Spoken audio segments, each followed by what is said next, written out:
পরীক্ষা হলো, এরপর কি হবে, কোন ধরনের পরিস্থিতির সম্মুখীন হতে হবে, সময়ের সঙ্গে সঙ্গে সেই সব হয়তো জানা যাবে। তবে আর যাতে অনাকাঙ্ক্ষিত কোনো পরিস্থিতির সম্মুখীন হতে না হয় তার জন্যই আশা থাকবে। #লাইভ নিউজ বাংলার তরফে যোগাযোগ করা হয়েছিল শিক্ষানুরাগী ঐক্য মঞ্চের সাধারণ সম্পাদক কিঙ্কর অধিকারীর সঙ্গে। 7ই সেপ্টেম্বর তিনি কি বললেন দেখুন, শুনুন। 7ই সেপ্টেম্বর রাজ্য জুড়ে এসএসসির পরীক্ষা হয়ে গেল। অত্যন্ত দুর্ভাগ্যের বিষয়, যেসব শিক্ষক শিক্ষিকা যারা যোগ্য, যাদের বিরুদ্ধে অভিযোগের কোনো প্রমাণ নেই, তাদেরকে বাধ্য করা হলো এই পরীক্ষায় বসতে।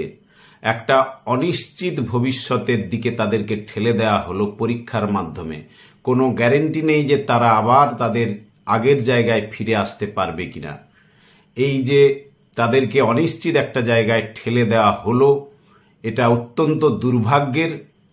আমরা আগের মতো একইভাবে দাবি করছি যে কোনো একজন শিক্ষক বা শিক্ষাকর্মী যারা যোগ্য, যাদের বিরুদ্ধে কোনো অভিযোগের প্রমাণ নেই, তাদের কোনোভাবে যদি তারা এই যে তাদের আগের জায়গায় শিক্ষকতা বা শিক্ষাকর্মীর জায়গায় যারা ফিরে আসতে পারবে না যোগ্য হওয়া সত্ত্বেও, তাদের সম্পূর্ণ দায় রাজ্য সরকারকে নিতে হবে, এ দাবি আমরা করছি। একজনও যেন যোগ্য ব্যক্তি তারা বিনা অপরাধে সাজা না পায় তা নিশ্চিত করতে হবে রাজ্য সরকারকে। রাজ্য সরকার, এসএসসি এবং মধ্যশিক্ষা পর্ষদ তারা দুর্নীতি করেছে, সেই দুর্নীতির পাপের বোঝা কেন বয়ে বেড়াবে এই যোগ্য শিক্ষক শিক্ষাকর্মীরা? এই জায়গাটি নিশ্চিত করতে হবে রাজ্য সরকারকে। তাদের পাপের বোঝা কেন এরা বইবে, তা যাতে এদের ঘাড়ে দোষ না চাপিয়ে কোনো একজন শিক্ষক বা শিক্ষাকর্মী যাতে এই অভিযোগ না থাকা সত্ত্বেও তাদেরকে অভিযুক্ত করে তাদেরকে যদি শাস্তি দেওয়া হয়, তা কোনোভাবেই শিক্ষিত সমাজ মেনে নেবে না। আমরা দাবি করছি রাজ্য সরকারকে সম্পূর্ণ দায়িত্ব নিতে হবে।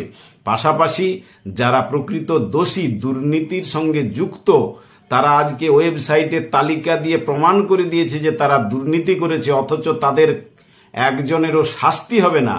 যারা একেবারে দুর্নীতির শিখরে বসে রয়েছে তারা কিন্তু বহাল তবিয়তে থাকবে। 2-1জনকে অ্যারেস্ট করা হয়েছে, কয়েকদিন পরে তাদেরকে বেকসুর খালাস করে দেওয়া হবে। এই কি শাস্তির নমুনা? আমরা দাবি করছি যারা অপরাধী তাদের চরম শাস্তি চাই। এই শাস্তি শুধুমাত্র অ্যারেস্ট করা 2-1জনকে আর কয়েকদিন পরে জামিন দেওয়া তা নয়, এদের প্রকৃত শাস্তি হোক।